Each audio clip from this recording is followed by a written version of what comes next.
August 1942. Leningrad. The first Tiger I rolls into combat. Its 80mm gun tears through Soviet T-34s at distances exceeding 1,000 meters. Soviet tankers report a new German monster. They call it unkillable. June 1944. Normandy. American Sherman crews face Tigers for the first time.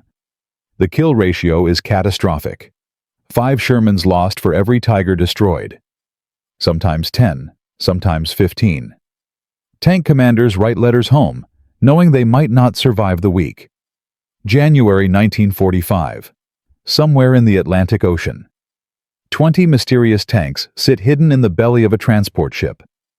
Their crews have orders to tell no one what they are carrying.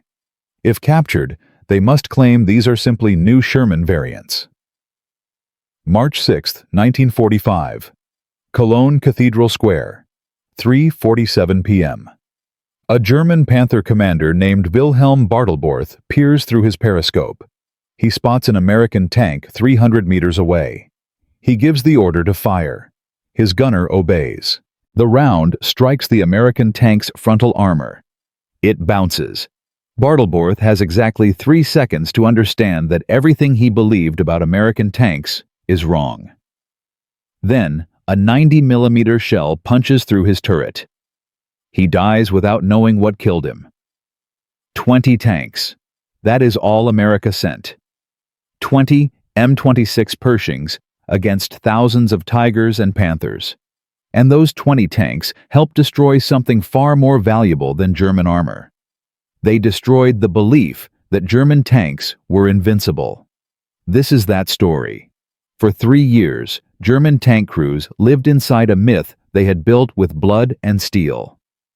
The Tiger I was not just a weapon. It was a psychological weapon. Its 88mm gun could engage targets at nearly 2,000 meters. Its frontal armor measured 100 millimeters thick. Standard Allied guns could not penetrate this protection at normal combat ranges. The mathematics created a killing equation that seemed unsolvable. A Sherman's 75mm gun could only penetrate Tiger frontal armor at 100 to 200 meters, but a Tiger could destroy Shermans at 2,000 meters. This meant American crews had to survive nearly 2 kilometers of open killing ground before they could even hurt a Tiger. Most did not survive. German crews understood these numbers intimately. They painted kill rings on their gun barrels. Veterans of Schwere Panzerabteilung 506 accumulated scores that rivaled fighter aces. They developed an unshakable confidence in their machines. Quality over quantity. Skill over numbers. The Tiger was proof that German engineering was superior. And then there was Tiger fever. Allied tank crews began seeing Tigers everywhere. Every German tank became a Tiger in their minds. Reports of Tiger sightings exceeded actual Tiger deployments by factors of 10 or 20. The psychological impact spread through American armored units like a disease. Men who had fought bravely across North Africa and Italy suddenly hesitated. They second-guessed. They died. By late 1944, American tank losses had reached levels that threatened the entire Western offensive. Replacement crews arrived at the front with minimal training. They lasted days, sometimes hours. Letters from tank commanders described impossible situations.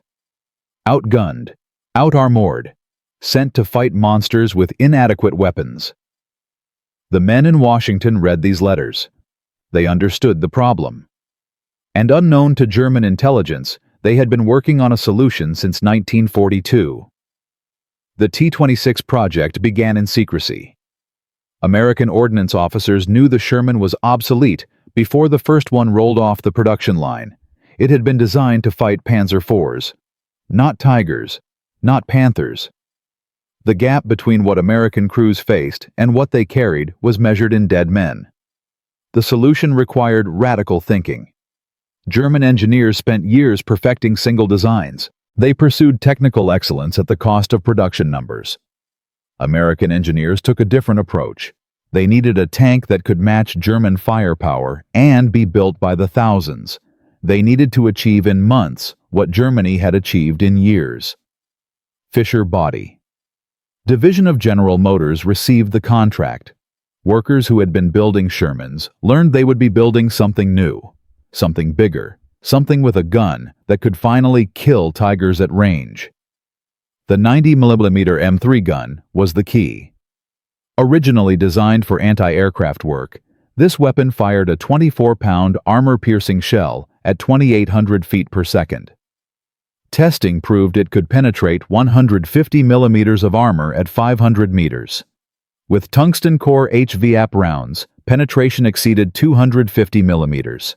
For the first time, American tankers would have a gun that could threaten German heavy armor frontally. But the gun needed a tank worthy of carrying it.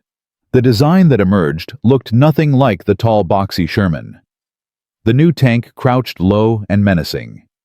Heavy cast armor sloped at angles calculated to deflect incoming rounds. The turret was a single massive casting that simplified production while maximizing protection. The Ford GAA V8 engine produced 500 horsepower. More importantly, it was reliable. German tank engines broke down constantly. They required maintenance crews that no longer existed. They needed spare parts that German factories could no longer produce. American engines kept running. Perhaps most revolutionary was the attention to crew survival. Wet ammunition storage prevented the catastrophic fires that had killed thousands of Sherman crews. Padded interior surfaces reduced injuries. The internal layout prioritized the men inside over every other consideration.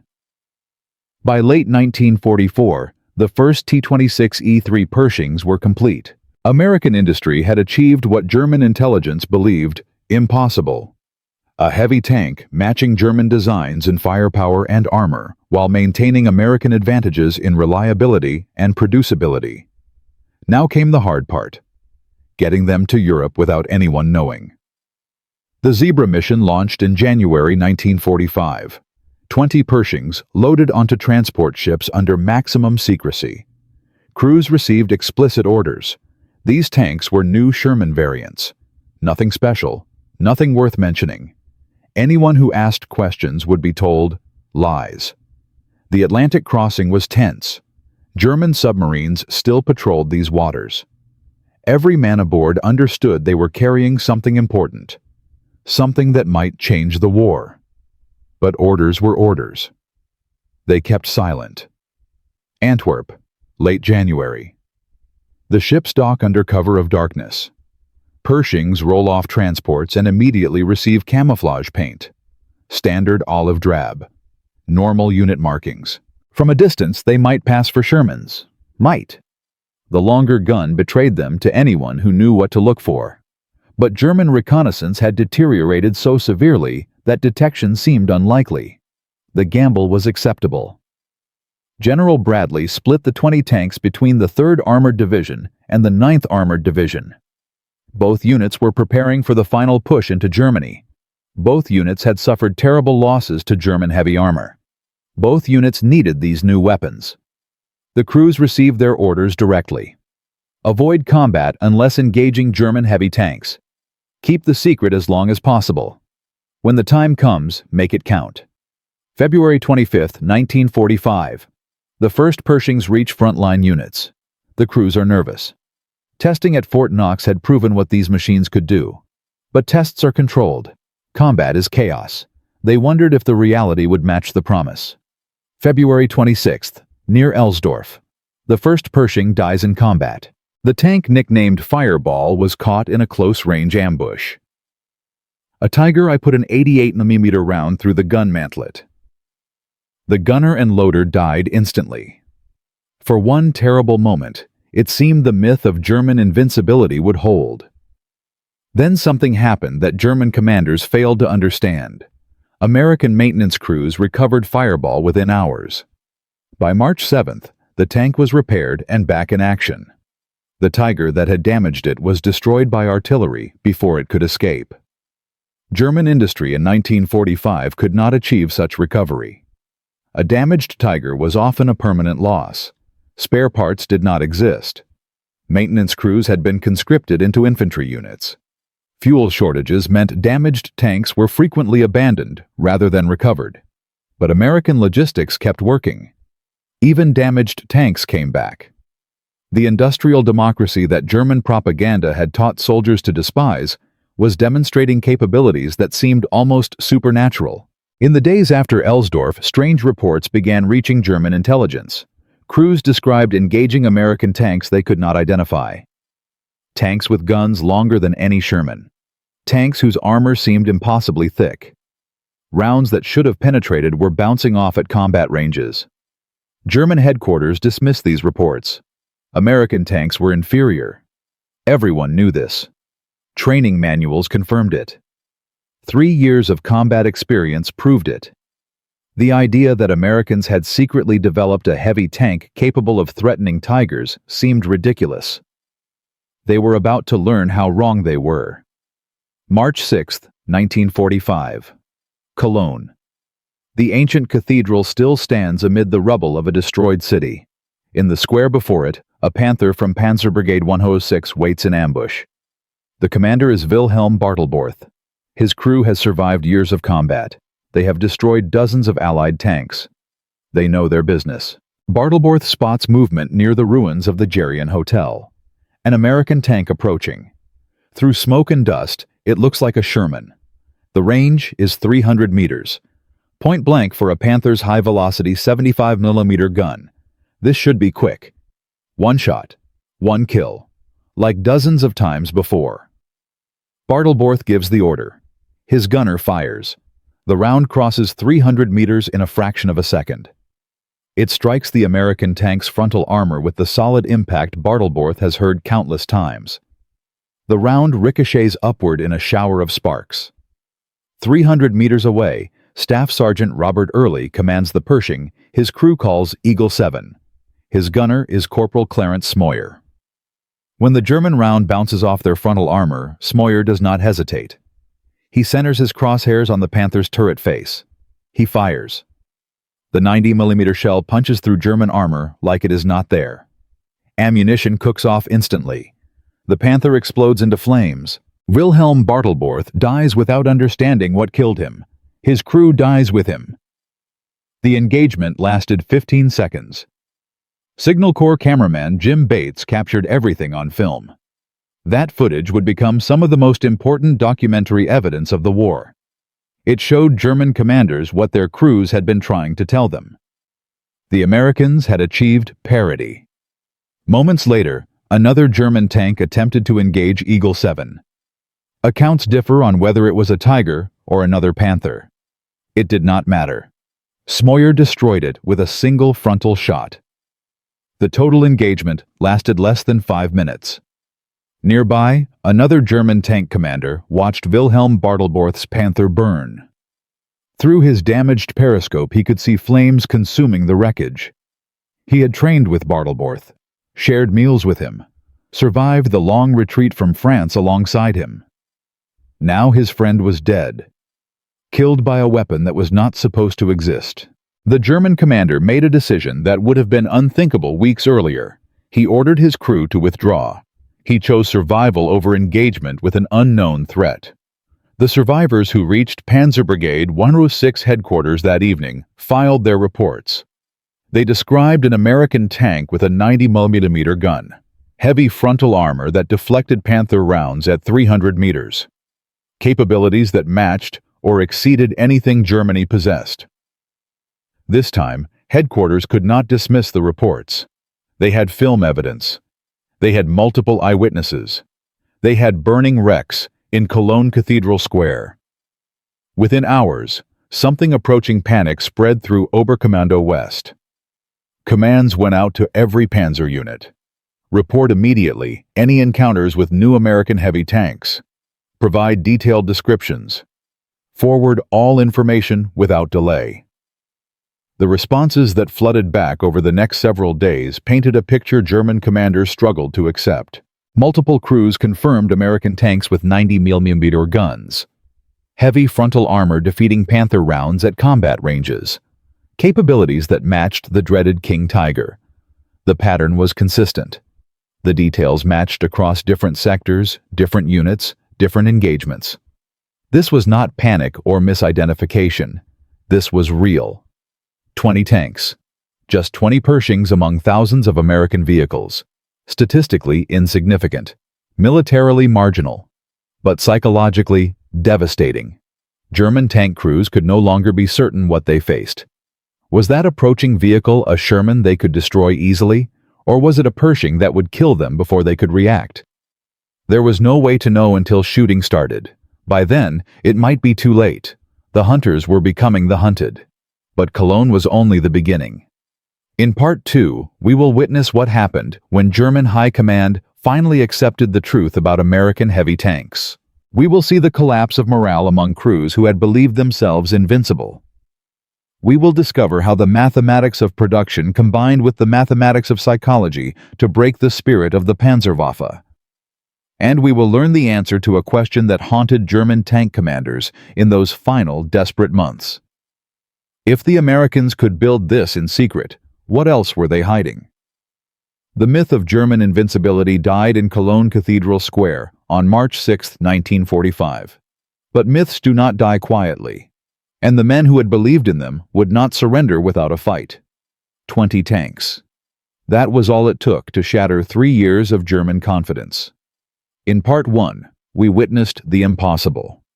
An American tank shrugging off a Panther round at 300 meters. A 90mm shell punching through German armor like paper. Wilhelm Bartelborth dying in Cologne Cathedral Square without understanding what killed him. The Pershing had announced itself. The secret was out. And now, German High Command faced a question they had never prepared to answer. What if everything they believed about American tanks was wrong? In the hours after Cologne reports flooded into Oberkommando West, crews described American vehicles with guns in the 90mm class, armor that deflected rounds at combat ranges, capabilities matching or exceeding the King Tiger. The pattern was consistent across different sectors, different units, different engagements. This was not panic. This was not misidentification. This was a crisis. But accepting the truth meant admitting something far more dangerous than a new enemy tank. It meant admitting that German intelligence had failed catastrophically. That 3 years of assumptions were built on lies. That the industrial democracy they had been taught to despise had achieved what they believed impossible. And that was something many German officers refused to accept. General Major Friedrich von Broich commanded panzer forces in the Cologne sector. He had fought in North Africa. He had faced Shermans at El Alamein. He knew American tanks. Tall, boxy, undergunned. Easy kills for trained German crews. When the first reports reached his headquarters on the evening of March 6th, von Broich dismissed them immediately. Impossible, he told his staff. American industry cannot produce heavy tanks. They lack the engineering capability. They lack the metallurgical expertise. These reports are panic, nothing more. His intelligence officer pressed the point. Multiple eyewitnesses. Consistent details. Film evidence from Signal Corps cameras. Von Broich waved it away. The Americans captured a King Tiger. They are using it against us with American markings. That explains everything. Issue orders to all units. These are captured German vehicles, not American designs. This assessment spread through German command channels within hours.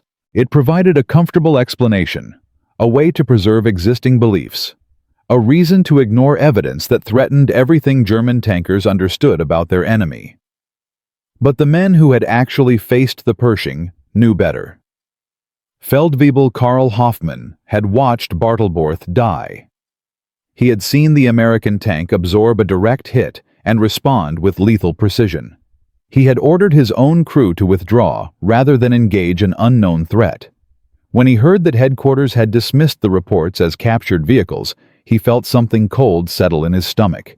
They were not listening. They did not want to listen. And German tank crews would pay the price for that willful blindness. In the week following Cologne, 3 more engagements confirmed what Hoffmann already knew. Near Remagen, a Pershing destroyed 2 Panthers in under a minute. At Düren, another Pershing survived multiple hits from a Tiger Wars before killing it with a single shot. Each engagement added to the evidence. Each report was dismissed or reinterpreted by officers who could not accept the truth. The institutional machinery of German military intelligence had become an obstacle to survival. Von Broich was not stupid. He was not incompetent. He was trapped by assumptions that had served him well for years. American tanks were inferior in 1942. They were inferior in 1943. Every engagement had confirmed this. Every report had validated these beliefs. Changing those beliefs required admitting that the foundation of German armored doctrine was crumbling. That admission felt like surrender, and Friedrich von Broich did not surrender. But someone else was paying attention. Oberst Hans von Luck commanded Panzer Grenadier Regiment 125. Unlike von Broich, he had not spent the war in comfortable certainty. He had fought on the Eastern Front. He had seen Soviet tank design improve from the clumsy T-26 to the deadly T-34 to the terrifying IS-2. He understood that enemies learned, that industrial powers adapted, that assumptions killed soldiers faster than bullets. When the Cologne reports reached him, von Luck did something unusual. He requested the actual film footage. He studied it frame by frame. He consulted with surviving crews, and he reached a conclusion that put him in direct conflict with his superiors. The Americans had built a heavy tank. German intelligence had missed it. And unless something changed, German tank crews would continue dying because headquarters refused to accept reality. Von Luck requested a meeting with von Broich on March 9th. The conversation was tense. "The film is clear," von Luck argued. "This vehicle is not a captured King Tiger. The turret shape is wrong. The hull configuration is different. The gun has a distinctive muzzle brake we have never seen on German designs." Von Broich shook his head. "You are seeing what you want to see. The Americans cannot build heavy tanks. Their entire doctrine is based on quantity over quality. Their doctrine can change. Our assumptions cannot remain frozen while the enemy evolves. What would you have me do? Tell Berlin that American industry has achieved what we believed impossible, that our intelligence assessments for 3 years have been wrong. They will think I have lost my mind." Von Luck leaned forward.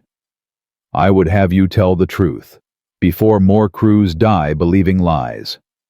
The meeting ended without resolution. Von Broich refused to change his assessment.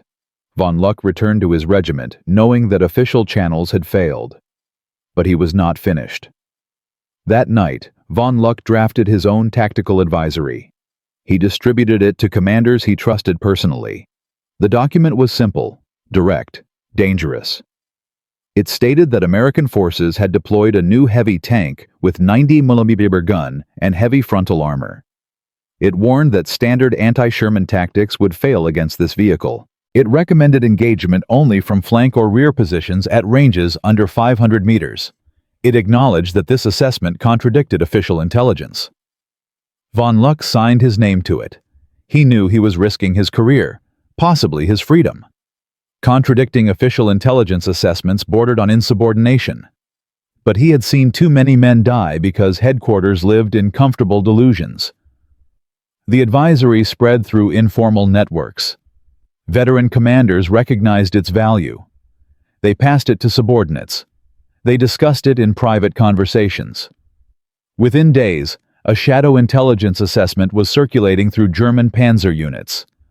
Unofficial, unauthorized, and far more accurate than anything coming from Berlin. But knowing the truth and acting on it were different things. March 12, 1945. A panzer company from the 9th Panzer Division encountered American armor near Bad Godesberg. The company commander had received von Luck's advisory. He had briefed his crews. They knew what they might face. The engagement began at 08:47 hours. German scouts reported 4 American tanks approaching through morning fog. The company commander ordered his Panthers into ambush positions along a tree line. Standard doctrine. Proven tactics. Wait for the Americans to enter the kill zone, then destroy them from concealed positions. The first American tank emerged from the fog at 800 meters. Through his optics, the German commander saw a silhouette that did not match any Sherman variant in his recognition charts. The gun was too long, the profile too low. His hands began to sweat. He ordered his gunner to hold fire. Let them come closer.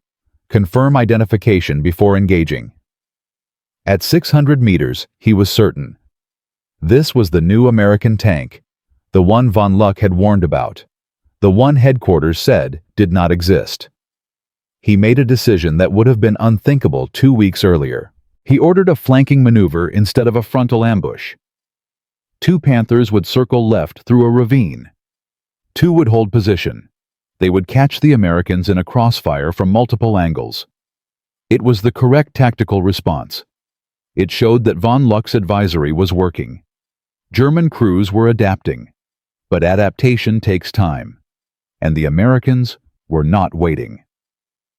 The Pershing commander spotted the Panthers holding position. He did not know about the flanking element. He saw 2 German tanks and made his own decision. Attack before they could coordinate. The Pershing accelerated toward the German position. Its 90mm gun spoke at 500 meters. The first Panther exploded. The second Panther fired back. Its round struck the Pershing's glacis plate and deflected upward. The return shot killed the second Panther before its loader could chamber another round. 12 seconds. 2 Panthers destroyed. The flanking element arrived too late to change the outcome. The survivors reported everything to von Luck that evening. He listened without expression. 2 more crews dead. 2 more Panthers burning. But they had tried to adapt. They had recognized the threat. They had implemented new tactics. It was not enough. But it was a start. The psychological impact spread faster than any official assessment could track. Crews who had never encountered a Pershing heard stories from survivors. The details varied, but the message was consistent. American tanks could now kill German armor at range. Frontal attacks were suicide. The technological advantage that had sustained German confidence for 3 years was gone. Some crews responded with fatalism. If American tanks could match German designs, then the war was already lost. Why fight? Why risk death for a cause that was clearly doomed? Others responded with desperation. They sought flank shots at extreme angles. They requested infantry support for anti-tank weapons. They avoided engagements entirely when identification was uncertain. The aggressive confidence that had characterized German panzer operations dissolved into caution and fear. The numbers told the story more clearly than any report. In February 1945, German tank crews in the western sector claimed an average of 2.3 American tanks destroyed for every German tank lost. By mid-March, that ratio had dropped to 1.4 to 1. By April, it approached parity. German crews were no longer dominating engagements. They were surviving them, barely. And the Pershings kept coming. American factories had built over 200 M26 tanks by March 1945. Production was accelerating. Fisher Body's Grand Blanc plant was turning out Pershings at rates that would have seemed impossible to German planners. While German industry struggled to produce a few hundred tanks per month under constant bombing, American industry was expanding.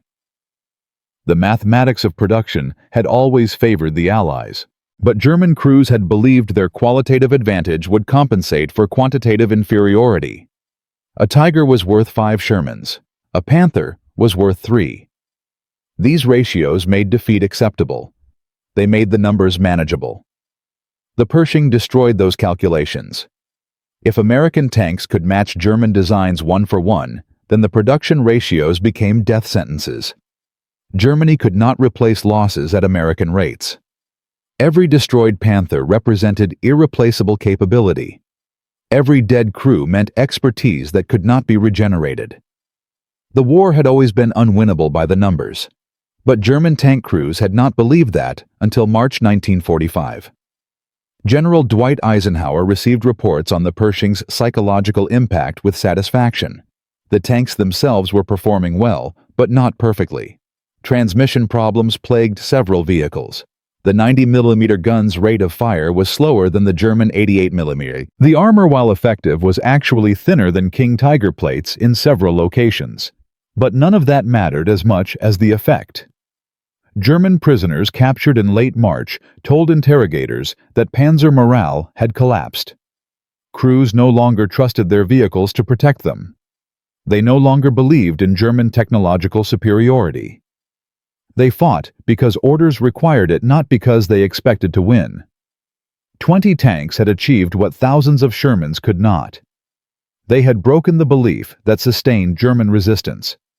By April 1945, the transformation was complete. German tank units that had once held positions for days now withdrew after first contact. Vehicles were abandoned for minor mechanical problems that would have been repaired weeks earlier. Crews surrendered rather than face American armor in uncertain engagements. The myth of invincibility had become the reality of despair. But in Berlin, in the bunkers beneath the ruined capital, someone was paying attention to reports from the Western Front. Someone who understood that the Pershing represented more than a tactical problem. It represented a strategic failure. German intelligence had missed the development of an entirely new American tank class. They had failed to predict when it would deploy. They had failed to warn frontline units. They had failed at the most basic function of military intelligence. How had this happened? What else had they missed? And most importantly, could Germany respond before it was too late? In the final weeks of the war, German engineers worked frantically on new designs. The E-50, the E-75, improved Panthers with heavier armor and bigger guns. Paper projects that would never see production. Desperate attempts to match an enemy who had already won. But there was one project that was not just paper. One vehicle that German high command believed might still turn the tide. One weapon that they hoped would do to American Pershings what Pershings had done to German Panthers. In Part 3, we will discover what happened when Germany attempted to answer the Pershing challenge. We will witness the final desperate battles as both sides deployed their heaviest armor. We will see German crews face the terrible choice between fighting with inferior odds or surrendering everything they had believed in. And we will learn the truth about one final engagement. An encounter between the most powerful tanks of both nations. A battle that would determine not just who controlled a German town, but who controlled the future of armored warfare. The Pershing had broken German confidence. But confidence and capability are different things. German tanks were still dangerous. German crews were still skilled. And somewhere in the chaos of collapsing Germany, the most powerful tank the Reich had ever built was hunting for American prey. The King Tiger had entered the battlefield, and it was looking for revenge. In Part 1, 20. Pershings arrived in Europe carrying a secret that would shatter German confidence. In Part 2, we watched that confidence collapse as crews realized American tanks could now match their best designs. Headquarters dismissed the reports. Veterans knew better. And the psychological advantage that had sustained German panzer operations for 3 years dissolved into fear and uncertainty. But German high command was not ready to surrender. Not yet. In the bunkers beneath Berlin, planners studied reports from the Western Front with growing alarm. American heavy tanks were real. German crews were dying. Something had to be done. They had one answer. One weapon they believed could restore the balance. One tank so massive, so heavily armored, so overwhelmingly powerful, that even the American Pershing would fall before it. The King Tiger. 70 tons of steel and firepower. The most powerful tank Germany had ever built. And now it was hunting American prey. The Königstiger carried an 80mm KBU K-43 gun. This was not the same 80mm that armed the Tiger I. This was a longer weapon with higher velocity. It could penetrate over 200 millimeters of armor at 1,000 meters. At 500 meters, almost nothing could stop its rounds. Frontal armor measured 150 millimeters thick, sloped at 40 degrees. The effective protection exceeded 200 millimeters. Even the Pershing's 90mm gun would struggle to penetrate this at combat ranges. German planners believed they had found their answer. Between January and April 1945, Germany deployed approximately 120 King Tigers to the Western Front. Not many by American production standards. But German commanders believed quality would triumph. One King Tiger was worth 10 Shermans, perhaps worth 5 Pershings. The mathematics of confidence was being recalculated. Schwere Panzerabteilung 506 received orders on March 15, 1945. Hunt down and destroy American heavy tanks. Restore German armored superiority. Prove that the Pershing was not the threat that panicked crews claimed. The battalion commander studied his orders with mixed feelings.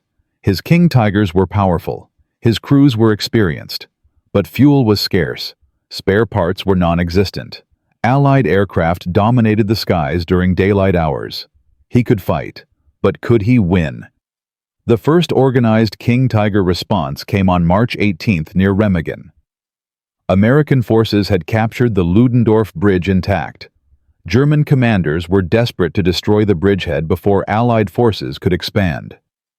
King Tigers from Schwere Panzerabteilung 506 received orders to support the counterattack. 3 King Tigers moved into position during the night. They concealed themselves in tree lines overlooking American crossing points.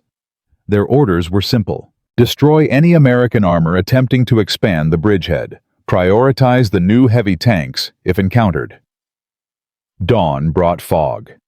The King Tiger crews waited, watched, listened for the sound of American engines. At 07:12 hours movement, American tanks emerging from the bridgehead. The German commander counted silhouettes through his optics.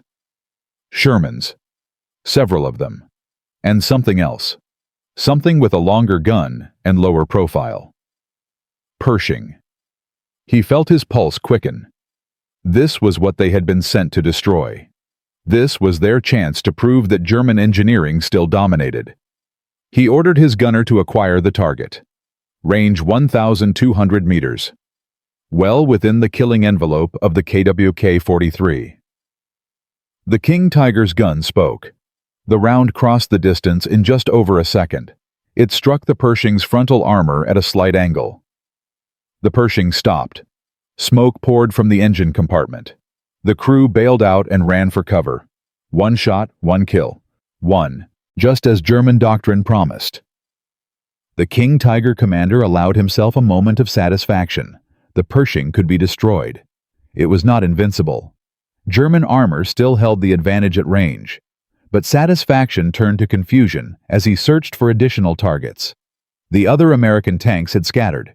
They were not advancing into his kill zone. They were withdrawing. American doctrine had adapted faster than German planners expected. The crews who had faced Pershings knew that closing range was essential. The crews who now faced King Tigers understood the same principle in reverse. Do not engage at long range. Do not fight on German terms. Use terrain. Use numbers. Use air power. The March 18th engagement destroyed 1 Pershing. But the King Tiger Company expended nearly a quarter of its remaining ammunition and attracted the attention of American artillery spotters. Within 2 hours, concentrated fire forced the German tanks to withdraw. They had won the engagement. But they had not changed the strategic situation. Reports from Remagen reached American commanders within hours. King Tigers were now actively hunting Pershings. The premium German units were being committed specifically to counter American heavy armor. This was both a threat and an opportunity. General Maurice Rose commanded the 3rd Armored Division. He understood armored warfare at a fundamental level. He had led tanks in North Africa. He had commanded in Normandy. He knew that forcing the enemy to react to your moves was the definition of operational success. The Germans were reacting. They were committing their most precious assets to counter a threat that existed in only small numbers. They were expending irreplaceable fuel and ammunition. They were concentrating forces that American aircraft could target. Rose issued new orders. Pershing crews would operate in combined arms teams. Infantry with bazookas would accompany them. Tank destroyers with high-velocity guns would provide overwatch.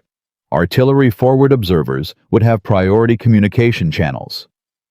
The King Tiger might be powerful, but it was not invincible, and American forces had advantages that no amount of German armor could counter. But adapting doctrine was one thing. Executing it under fire was another. On March 25th, a Pershing from the 3rd Armored Division encountered a mechanical failure that nearly derailed the entire program. The tank designated E-12 was advancing toward the town of Kirchborchen when its transmission seized. The crew was stranded in open ground with German infantry nearby. Recovery vehicles could not reach them until nightfall. The crew spent 8 hours defending their immobilized tank against probing attacks. They survived. But the incident highlighted a problem that American engineers had tried to minimize. The Pershing's transmission was unreliable. Reports flooded back to ordnance officers in the rear. Transmission failures were occurring at rates higher than acceptable. Some vehicles had broken down multiple times. Crews were losing confidence in their equipment. The mechanical problems that had plagued development were manifesting in combat conditions. Critics who had opposed the Pershing's rushed deployment seized on these reports. The tank was not ready. It should have been tested longer. American crews were being sent into battle with unreliable equipment. The program should be suspended until engineering improvements could be implemented. For a moment, it seemed the Pershing's reputation might collapse, not from German fire, but from American bureaucracy. General Eisenhower intervened personally. The transmission problems were real, but they were manageable. American maintenance capabilities could keep Pershings operational at acceptable rates. The psychological impact on German forces outweighed the mechanical limitations. The program would continue, but the debate had cost precious time, and German forces were not waiting. April 1945. The final collapse was beginning. German resistance fractured as Allied forces pushed deeper into the Reich. But fractured resistance is not defeated resistance. Desperate men with powerful weapons could still kill, and some German crews intended to fight until the end. The town of Dessau sat on the Elbe River. It was April 21st. American forces from the 3rd Armored Division were pushing toward the river to link up with Soviet forces advancing from the east. Intelligence reported German armor in the area, possibly King Tigers. Task Force Wellborn received the assignment. Advance through Dessau. Secure the crossing points. Destroy any German armor encountered.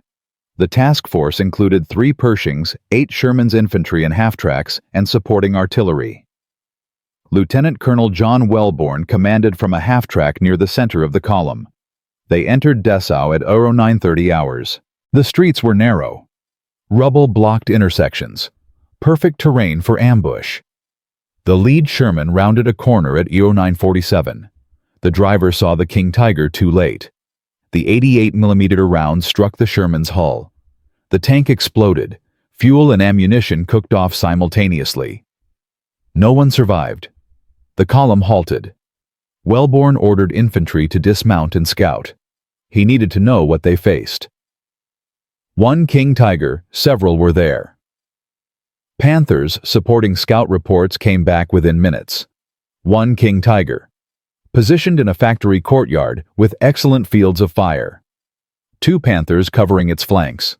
German infantry with Panzerfausts occupying buildings on both sides of the main approach.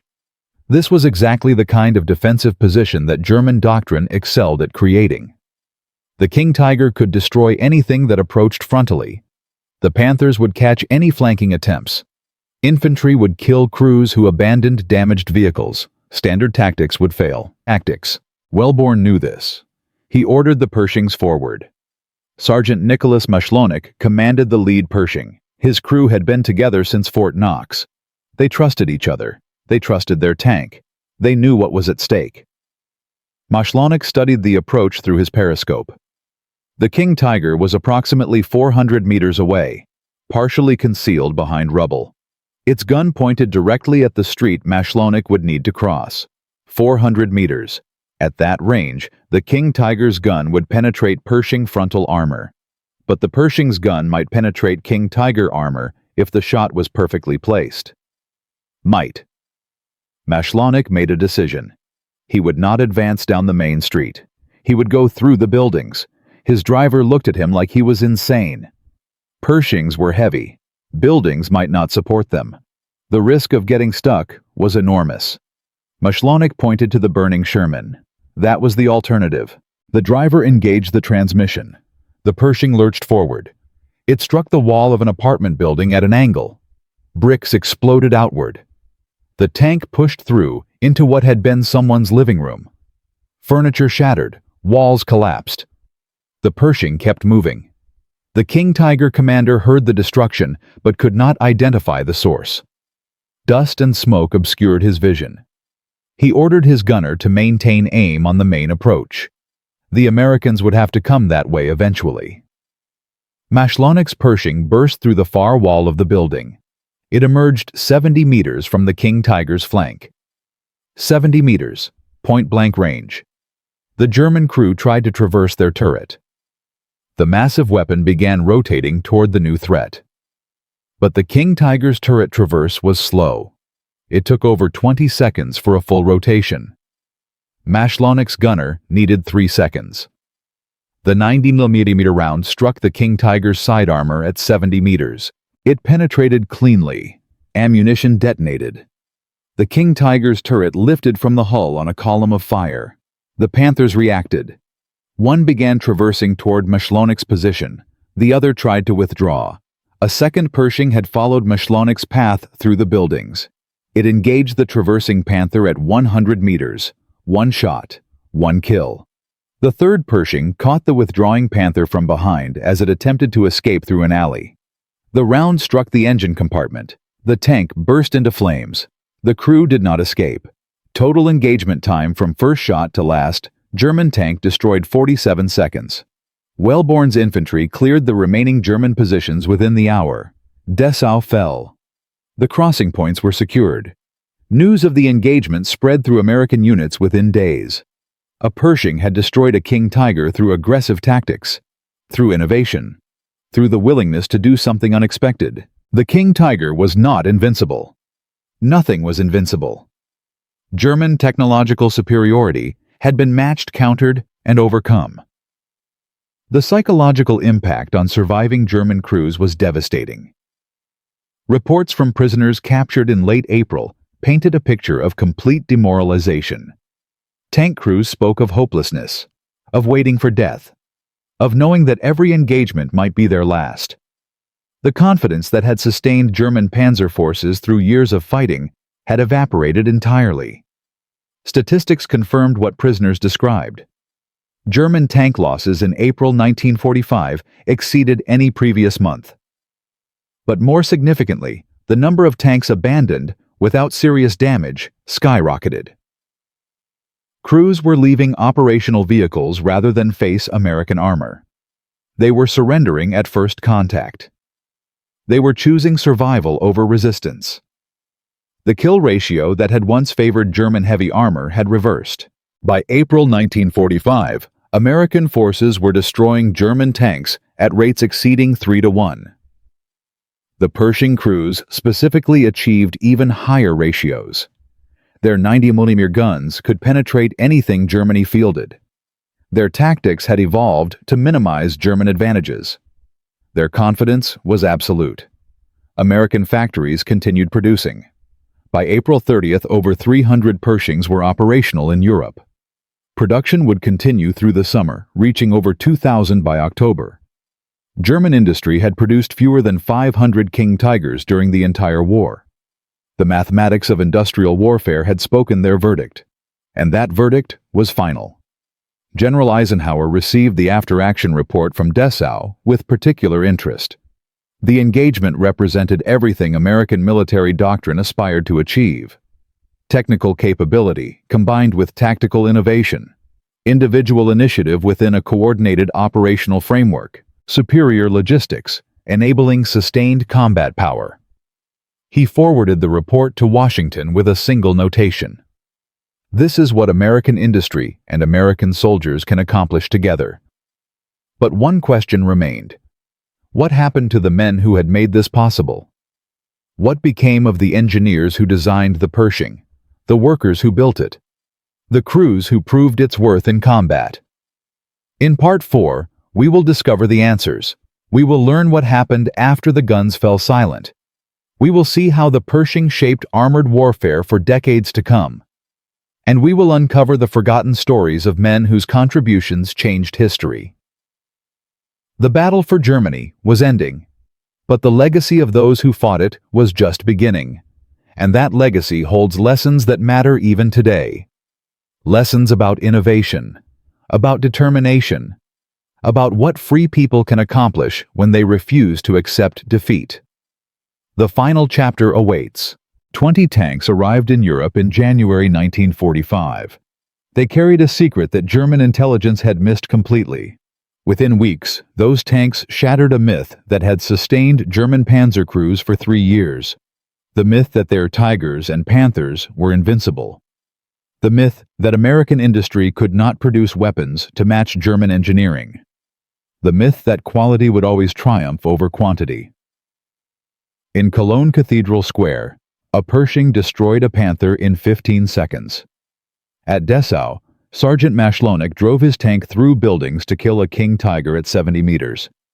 Across the Western Front, German crews abandoned operational vehicles rather than face American armor in uncertain engagements. The Pershing had done more than destroy tanks. It had destroyed belief. But what happened to the men who made this possible? What became of the crews who proved the Pershing's worth in combat? What legacy did they leave behind? The answers reveal a truth that extends far beyond any single weapon or any single war. Because sometimes the most important victories are the ones history forgets to celebrate. Corporal Clarence Smoyer fired the shot that killed Wilhelm Bartelborth's Panther in Cologne. That single engagement, captured on film by Jim Bates, became one of the most famous tank battles of World War II. The footage was shown in newsreels across America. Military academies studied it for decades. Smoyer's face appeared in newspapers from New York to Los Angeles. But fame during wartime does not guarantee recognition afterward. Smoyer returned to Pennsylvania after the war. He took a job at a manufacturing plant. He married. He raised a family. He rarely spoke about what he had done in Germany. When neighbors asked about his service, he gave vague answers and changed the subject. For 70 years, Clarence Smoyer lived a quiet life. The man who had proven American tanks could match German armor became just another factory worker in an industrial town. No parades, no monuments, no official recognition from the government he had served. The Army never awarded him a medal for the Cologne engagement. The film that made him famous brought him no benefits. The contribution that helped break German morale was filed away and forgotten by everyone except military historians and tank enthusiasts. Smoyer did not complain. He had done his duty. That was enough. But in 2019, something unexpected happened. Author Adam Makos had spent years researching the Cologne engagement for a book called Spearhead. His work brought renewed attention to Smoyer's story. Veterans organizations began lobbying for recognition. Politicians took notice. On September 18, 2019, Clarence Smoyer finally received the Bronze Star. He was 96 years old. He had waited 74 years for his country to acknowledge what he had done on March 6, 1945. At the ceremony, Smoyer met someone he never expected to see. Gustav Schaefer had served in Bartelborth's unit. He had witnessed the Cologne engagement from another position in the square. He had lived with the memory of that day for 7 decades. The two old men shook hands, American and German, victor and vanquished. Former enemies who had become in old age something closer to brothers. They had shared an experience that only those who have faced death in combat can truly understand. Smoyer passed away in 2022 at the age of 99. He had finally received his recognition, but he had never sought it. He had never demanded it. He had simply lived his life and let history judge his contributions. Staff Sergeant Robert Early, who commanded Eagle 7 during the Cologne battle, followed a similar path. He returned to civilian life after the war. He worked. He raised children. He grew old without fanfare or celebration. The men who had proven the Pershing's worth in combat became invisible. Their contributions dissolved into the vast ocean of American veterans who returned home and simply continued living. But their legacy did not disappear. It transformed. The M26 Pershing served beyond World War II.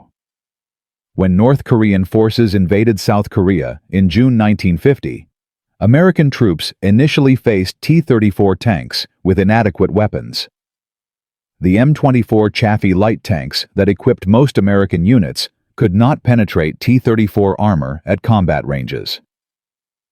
The situation felt terrifyingly familiar to veterans who remembered 1944. Pershings were rushed to Korea. They arrived in August 1950 and immediately changed the tactical equation. The same 90mm gun that had killed Tigers and Panthers now killed T-34s with equal effectiveness. American crews regained confidence. The armor balance shifted. By the end of the Korean War, Pershings and their improved variants had destroyed over 150 North Korean and Chinese tanks. The legacy of Cologne lived on in the frozen hills of Korea. The Pershing's design influenced American tank development for decades. The M46 patent was essentially an improved Pershing with a new engine. The M47 and M48 patent series followed the same lineage. The basic configuration that American engineers had created in 1944 remained recognizable in American tanks through the 1960s. Even today, elements of Pershing design philosophy persist. The emphasis on crew survivability, the integration of powerful guns with reliable automotive systems, the balance between protection and mobility that American doctrine still prioritizes. Germany learned different lessons from the Pershing encounter. After the war, German engineers who had designed Tigers and Panthers were recruited by both American and Soviet programs. Their expertise shaped Cold War tank development on both sides, but they carried with them the memory of what had happened in 1945. The lesson was clear. Technological superiority is temporary. Industrial capacity and the ability to innovate rapidly matter more than any single technical advantage. A nation that rests on past achievements will be overtaken by nations that continue pushing forward. This lesson applies far beyond tank design. Throughout history, innovations that seemed impossible have repeatedly transformed warfare. In 1914, generals dismissed the tank as a useless toy. By 1918, tanks were breaking through trenches that had resisted infantry assaults for years. In 1935, military theorists argued that strategic bombing could never be accurate enough to matter.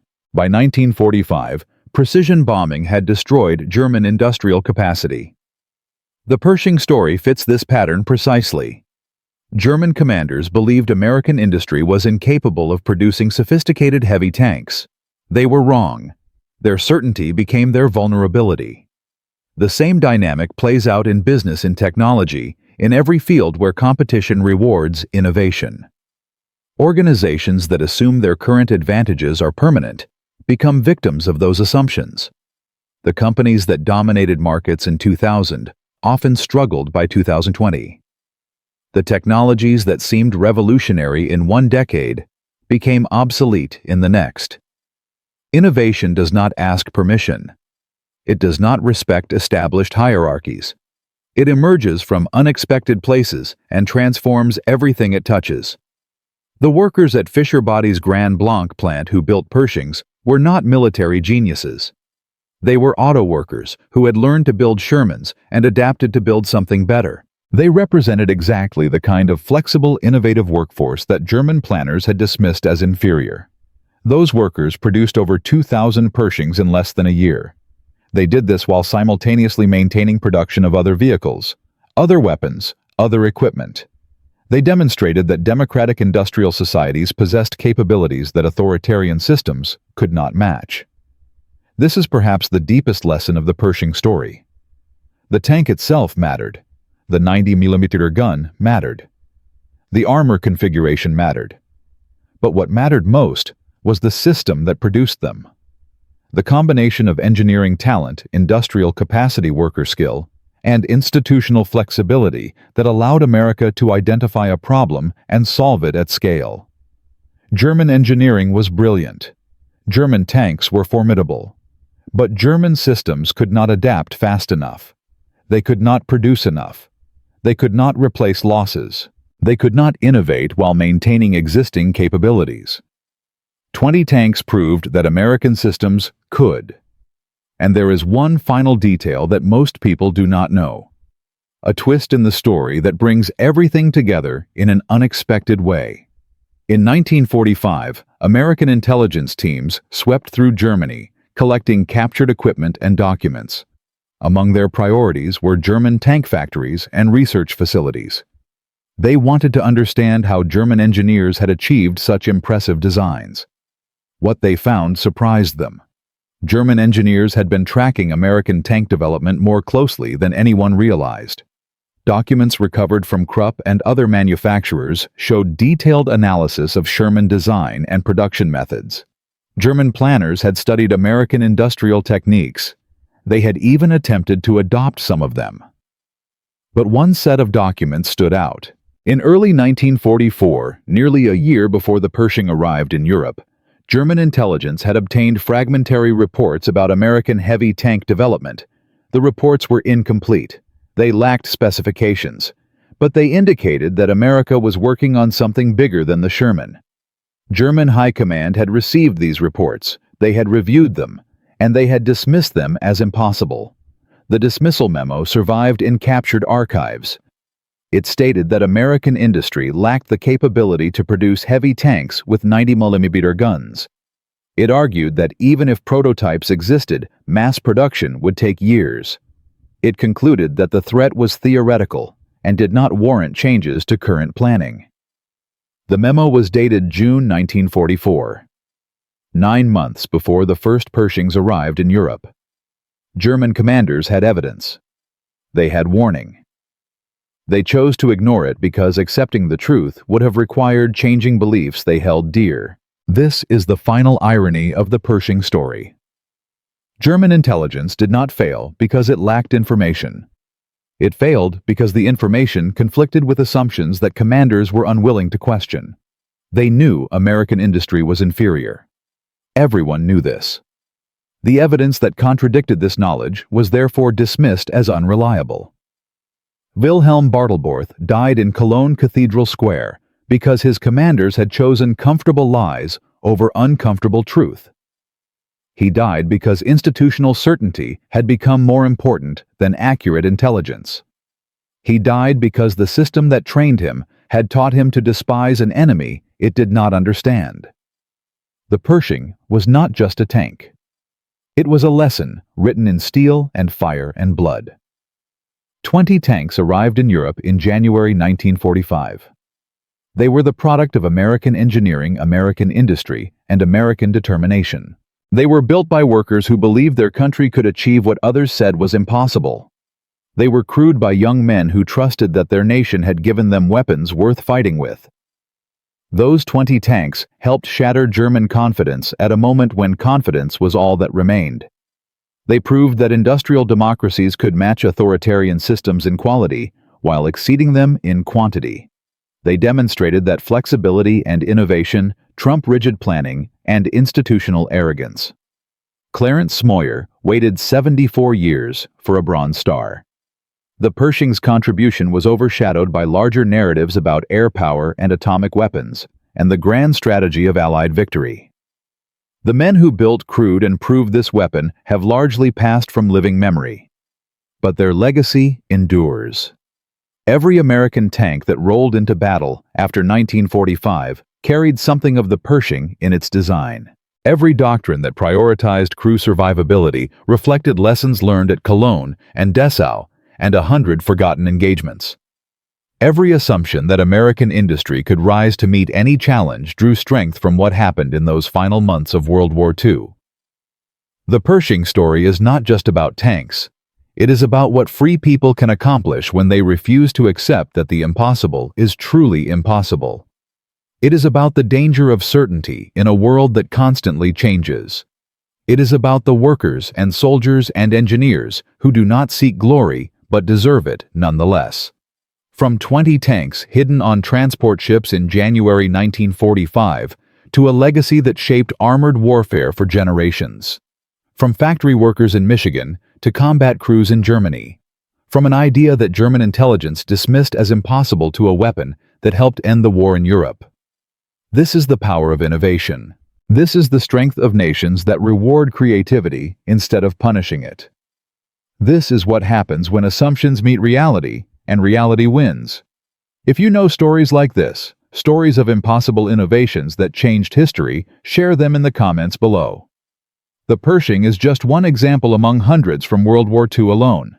Every one of those stories deserves to be remembered. Subscribe to discover more forgotten chapters of history. The past holds lessons we have not yet learned. The men who fought and built and died deserve to have their contributions recognized. 70 years from now, someone will look back at our era and ask what we accomplished. They will judge us by the innovations we pursued and the assumptions we questioned. They will measure our courage by our willingness to attempt what others called impossible. The Pershing crews faced tigers with untested weapons and uncertain odds. They did not know if their tanks would perform as promised. They did not know if they would survive. They knew only that their country had asked them to fight, and they answered. That is the final lesson. 20 tanks arrived in Europe. They carried 90mm guns and the hopes of a nation that refused to accept defeat. They faced the most feared armor in the world and proved it could be beaten. Not because they were invincible, but because the men who crewed them believed that courage and innovation would find a way. They were right. The long gun speaks. The myth dies. And somewhere in a museum or a memorial, or simply in the memory of those who remember the Pershing stands as proof of what free people can accomplish. That is its legacy. That is why this story matters, and that is why it will never truly end.